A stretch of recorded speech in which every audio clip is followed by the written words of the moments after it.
Bonjour tout le monde, bienvenue dans cette nouvelle petite vidéo où je vais vous parler du bilan de mon week-end à Mille. Alors comme vous pouvez le voir, je suis dans un nouvel environnement, je vais essayer de filmer ici, pourquoi pas, en espérant avoir une meilleure luminosité parce qu'aujourd'hui il fait pourri dehors. Donc voilà, nous sommes mardi maintenant, j'ai fait donc le week-end à Mille ce week-end précédent.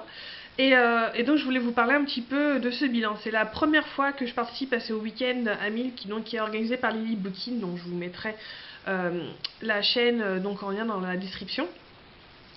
Et ça faisait plusieurs fois que je l'avais vu passer devant mon nez et plusieurs fois que j'avais voulu participer, j'avais pas forcément pu les fois précédentes. Et donc là, comme justement je l'ai vu arriver un petit peu en amont, je me suis dit tiens c'est le moment, on va y aller. On va tester. Alors, le seul truc, moi, c'est que ce week-end-là, certes, j'étais chez moi, je faisais pas grand-chose, entre guillemets, j'ai rien de prévu, entre guillemets, sauf que, oui mais non, j'avais un anniversaire, l'anniversaire de mon copain qui arrivait ce week-end-là, samedi, donc du coup, j'allais pas non plus avoir toute la... comment dire, la liberté de vraiment de rester au lit toute la journée pour lire. Donc en tout cas je vous avais montré ma palle, je vais peut-être vous mettre éventuellement un petit lien quelque part par là, ouais, vous allez voir. Donc voilà, donc j'avais prévu de finir le Trône de Fer, donc le tome 3 c'est la bataille des rois si je me souviens bien.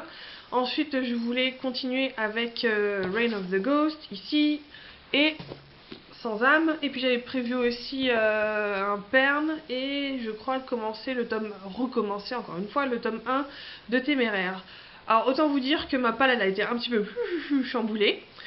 Donc j'ai bien réussi à terminer le Trône de Fer tome 3. Il me restait de toute façon une centaine de pages, donc ça a été vite expédié, d'autant plus que sincèrement dans les 100 dernières pages, il y a je trouve perso qu'il y a eu des chapitres qui servaient un petit peu à rien, du coup ça a été un petit peu vite pour lire de travers parce que c'était vraiment pas intéressant. Sinon globalement on reste toujours sur du Trône de Fer, donc c'est intéressant.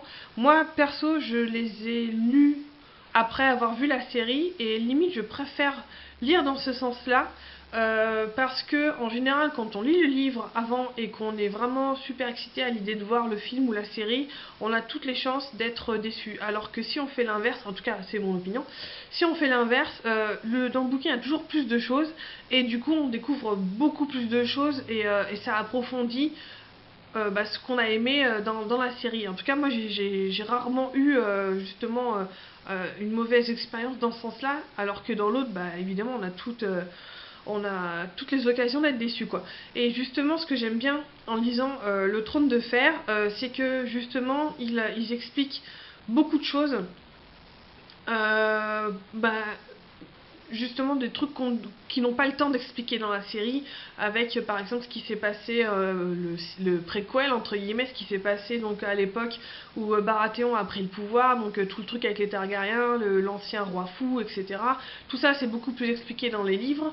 Là aussi ce que j'ai apprécié dans ce tome-ci, c'était surtout les explications qui étaient apportées à à la religion des Septons, à la religion aussi du dieu du feu, truc justement qu'ils n'ont pas le temps de faire dans la série. Ils en parlent en pensant que bon voilà, tout le monde connaît, il n'y a pas besoin d'expliquer, mais je trouve que justement tout cet approfondissement dans le bouquin est vachement chouette quand justement dans la série tout passe à une vitesse affolante, quoi.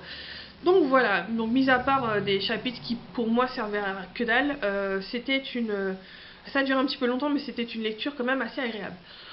Alors, j'ai terminé le Trône de Fer, je crois que c'était, si je me souviens bien, ah oui, c'était samedi à midi. Donc j'ai été j'étais un peu un vieux diesel, j'ai mis du temps à me mettre en route. Le vendredi soir, j'ai pas pu lire avant facile 22h puisque j'avais un repas le soir. Et le lendemain, comme je vous disais, c'était l'anniversaire de mon copain, donc du coup, il fallait essayer de gérer un petit peu de temps libre, on va dire.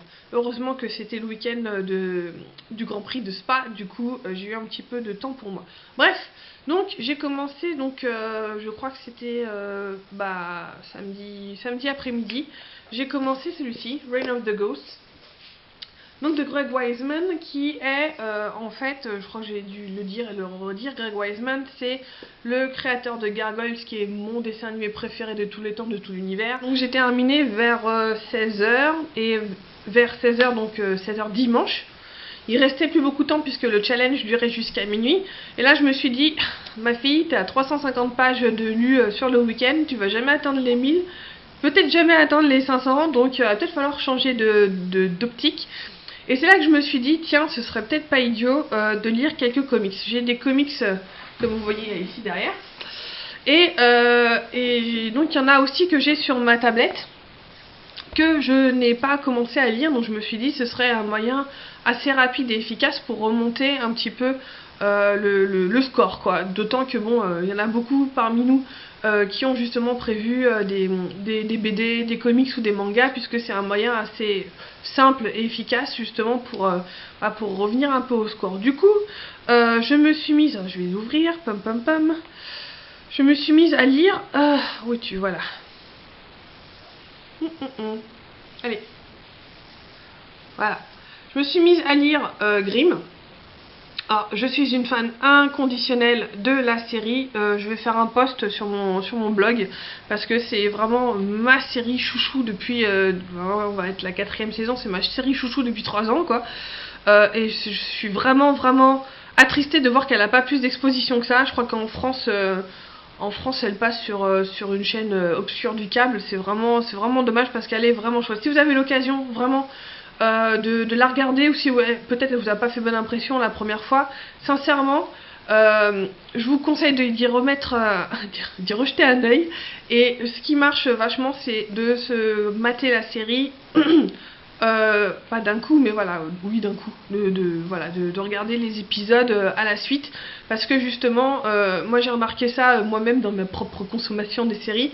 Il y a des séries comme ça qui au fur et à mesure, si on les suit à la sortie de chaque épisode, c'est assez laborieux. Il y a justement avec le laps de temps qu'il y a entre les épisodes, et surtout après quand il y a carrément les gros breaks en cours de saison, on ne sait plus ce qui s'est passé. Il y a des choses qui sont complètement, voilà, dont on a un petit peu oublié déjà d'un épisode à l'autre, on ne sait plus ce qui s'est passé avant.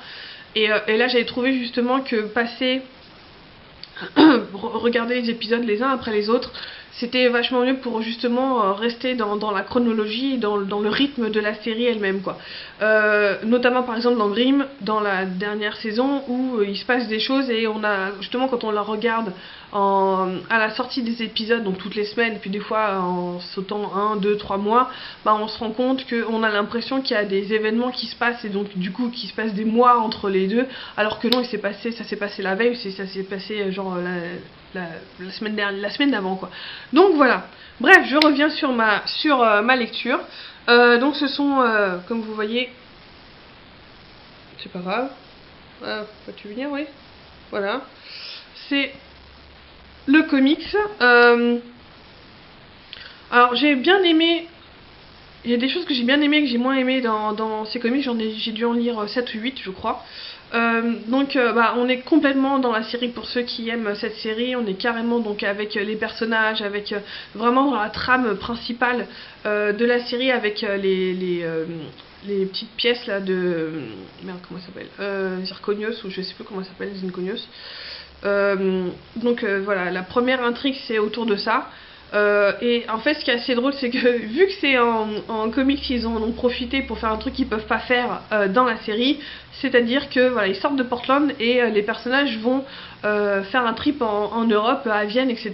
Le truc qui c'est juste impossible à faire dans la série, et ça coûte moins cher quand c'est dessiné. Bref, donc voilà, on suit un petit peu cette première intrigue. Donc ça c'est chouette parce qu'on est carrément dedans. Le truc qui est un petit peu moins sympa finalement, c'est le style graphique qui est assez statique et assez pas très dynamique, on va dire.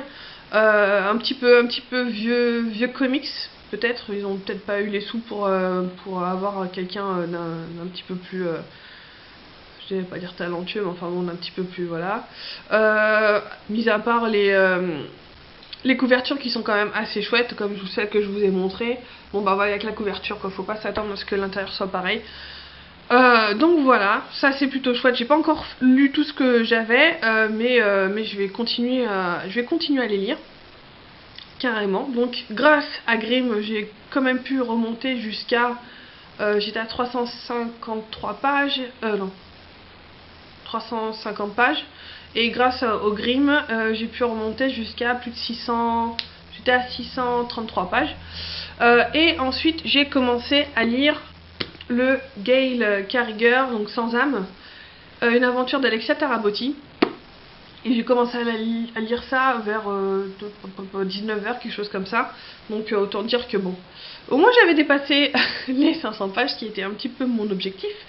Et j'ai commencé à lire et dès le premier chapitre, je suis tombée amoureuse, quoi. C'est extrêmement bien écrit, c'est drôle, c'est plein d'humour, c'est léger, je rigolais toute seule, quoi, dans mon lit, parce qu'il y a des tournures de phrases vraiment genre un petit peu ouhouhou.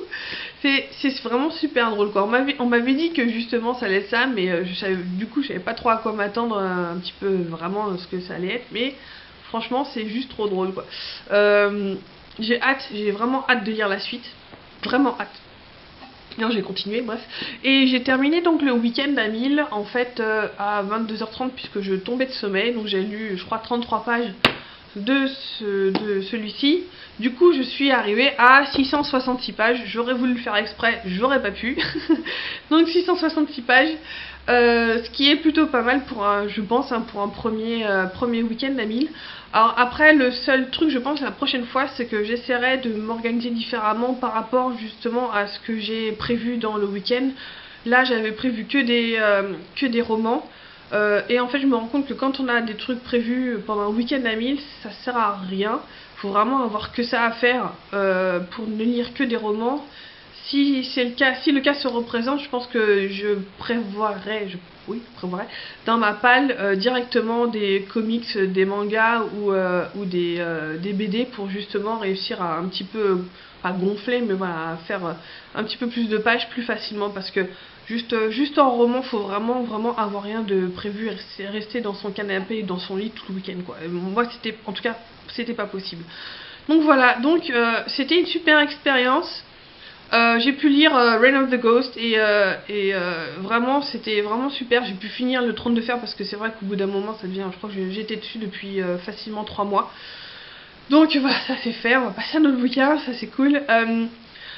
Je voulais aussi remercier tout le monde sur la page Facebook, parce que c'était aussi un des trucs cool du challenge, de pouvoir discuter un petit peu, de donner des nouvelles vraiment au fur et à mesure et à chaud de ce qu'on était en train de faire, de ce qu'on avait terminé, etc. Moi en plus, j'étais à côté de ça, j'étais en communication avec Louise en parlant de livres, je crois, qui donc on se donnait des nouvelles sur Livre Addict par message interposé, et c'était vraiment chouette de communiquer et de correspondre comme ça, et j'espère refaire ça parce que c'était vraiment très chouette. Alors mis à part ça, le côté moins cool, c'est que en fait je crois que c'était un torticolis qui avait commencé avant le week-end à 1000. Et en fait, c'est pas un torticolis, c'est carrément, je me suis coincé le nerf entre des cervicales. Donc, vous avez vu, je suis un peu Robocop ce matin. Ça va mieux, mais ça fait mal. donc voilà, c'était un petit peu le point négatif, je dirais. Mais bon, ça n'a rien à voir avec le challenge. J'aurais pas été lire, ça aurait été pareil. Donc voilà, conclusion à refaire, vraiment à refaire, c'était vraiment chouette. Je pense que je m'organiserai un petit peu différemment la prochaine fois. Et j'espère que votre challenge s'est bien passé, que vous avez pu lire tout ce que vous vouliez. Écoutez, j'espère que ça vous a plu, que je vous aurais peut-être éventuellement donné envie de lire Reign of the Ghost ou même Sans âme. Je pense que je referai une vidéo vraiment concernant ce livre-là quand je l'aurai terminé, ainsi qu'un un blog sur mon post, un post sur mon blog. Et en attendant, je vous fais des bisous et puis je vous dis à la prochaine fois.